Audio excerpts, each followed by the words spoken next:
Hi there, Psych2Go fans. A quick thank you from us to you before we start. We want to let you know how much we appreciate your continued support and thirst for knowledge. So, let's continue our brave march to learning about psychology. Fear. You felt fear. It's a dark night and you're watching a horror movie. You scream or jump a little when a scary scene comes up.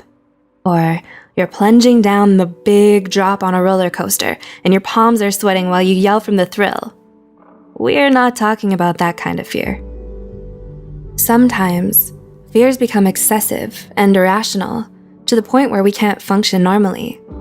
The intense worry and avoidance caused by these fears can interrupt day-to-day living, causing panic when that fear is encountered. That's when the fear becomes a phobia. Phobias are classified into 3 types: social phobia, agoraphobia, and specific phobias. Specific phobias are further grouped into 5 major categories: environment, situational, animal, blood injection injury, and others. A 2017 study found that over 10% of adults in the United States alone struggle with phobias. This makes phobias the most common psychiatric illness among women and second most common among men. Curious if you have a particular phobia? Let's look at the 7 most common phobias. 1. Arachnophobia, the 8-legged nightmare. Currently, the most common phobia in the world is arachnophobia, which is the fear of spiders. This phobia affects 3.5 to 6.1% of the global population, meaning around 300 to 400 million people are affected each year. Women are twice as likely to have arachnophobia when compared to men. However, 55% of people may harbor some fear of spiders, just not a full phobia. Researchers Oman and Maneka believe that arachnophobia may be rooted in our evolution. Allegedly, our ancestors found their appearance frightening and viewed them as a threat of food and water contamination. 2. Ophidiophobia. Do you hear hissing? Because I hear hissing. Have you seen something out of the corner of your eye that's long and sinuous and froze in fear? Maybe you can't catch your breath and your heart hammers in your chest when a friend shows you their Snake of the World book. If so, you just might have ophidiophobia, the fear of snakes. Ophidiophobia is the second most widespread kind of specific phobia, with around 1/3 of adult humans reporting to be suffering from it globally. Similar to its siblings, arachnophobia, the fear of snakes is believed to be rooted in the primitive drive to survive, as snakes are typically perceived as a vicious and dangerous creature. Additionally, personal experiences and cultural influences may also play a part, as studies have shown that in places where snakes are less common, more cases of ophidiophobia were reported. It's no wonder snakes often take a starring role in various movie scare scenes and fear-facing reality shows. 3. Acrophobia. Glass elevator? No thanks, I'll stay on the first floor. Affecting more than 6% of people globally, the fear of heights is another common phobia many of us have. This phobia's official name is acrophobia. No, we're not prejudiced against acrobats or other high-flying performance professionals. Intuitively, it makes plenty of sense why we'd learn to be afraid of heights. The research alleges that this phobia may be the result of an evolutionary adaptation, like many things. This adaptation developed to help keep us from falling to our deaths. A little of this can be helpful, to prevent us from taking unnecessary risks.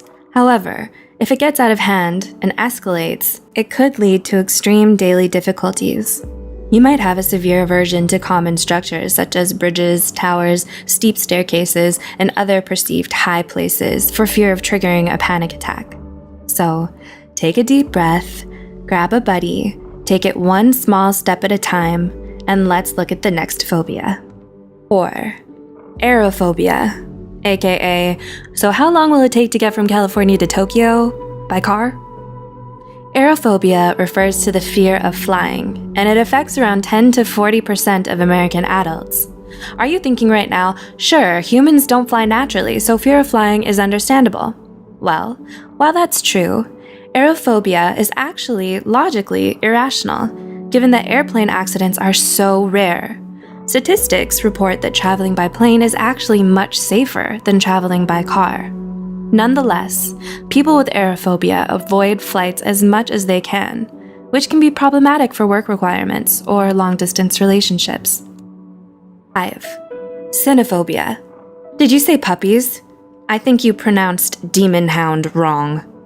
Puppies, doggos, happy wagging tails, and those soulful eyes, and those sharp, pointy teeth with their scary sheen. Wait, what? Let us remember again that phobias are, by definition, irrational. The fear of dogs, official name cynophobia, may be less common than the fear of snakes and spiders. However, it can be just as, if not more, debilitating. Just consider how many pets and stray dogs are present in any given neighborhood. That kind of prevalence makes it virtually impossible to avoid them completely.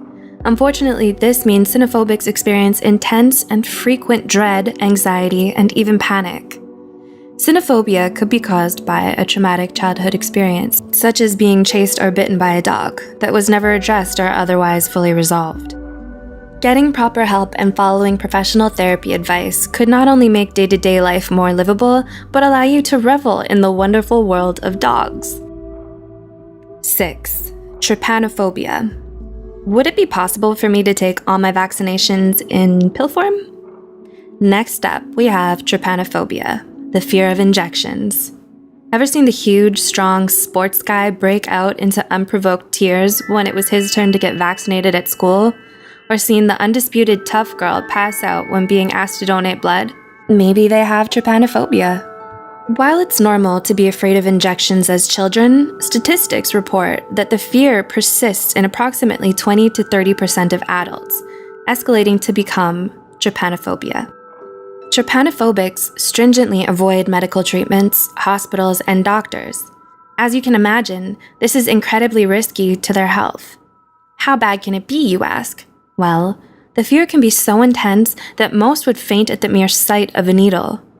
An interesting bit of trivia: trypanophobia is the only kind of specific phobia that is found to run in families. And 7. Mysophobia. Antibacterial hand gel? Check. Gloves? Check. Hazmat suit? Check. Maybe I need a bubble. Lastly, another common phobia shared by many, and even some well-known celebrities, is mysophobia, better known as the fear of germs. The term was first coined in 1879 by psychologist William Hammond, who believed that mysophobia was a symptom of OCD. This has since been debunked by the discovery that most people who have mysophobia aren't actually OCD. Mysophobia can manifest as excessive cleaning, compulsive hand washing, and extreme avoidance of bacteria and germs, such as frequent or constant use of gloves, face masks, and other perceived germ-blocking attire. In extreme cases, mysophobia can cause people to become shut-ins, cutting themselves off from the outside world for fear of being contaminated. So, in the end, where do phobias come from? Well, according to the American Psychological Association, phobias typically emerge during childhood or adolescence, persisting into adulthood. Phobias, unfortunately, are usually not solo travelers. It's more likely to have multiple phobias than just a single one. Also, we have seen here that some are more common than others. Do you relate with any of these? Do you know someone who does? This has only shown some of the most common phobias. There are many more, such as fear of storms, fear of dolls, fear of enclosed spaces, among others. A specific phobia is characterized by intense fear and avoidance behaviors that can negatively impact a person's life. Fortunately, though, all phobias are treatable, usually with cognitive behavioral therapy. So, if you're suffering from a phobia yourself, or know someone who is, it's best to seek out a mental health care professional and get the help needed. Thank you for watching. We hope you learned something and gained some insight. Please help us continue our video on providing knowledge by liking, commenting, and subscribing. What would you like to see next? Let us know in the comments below.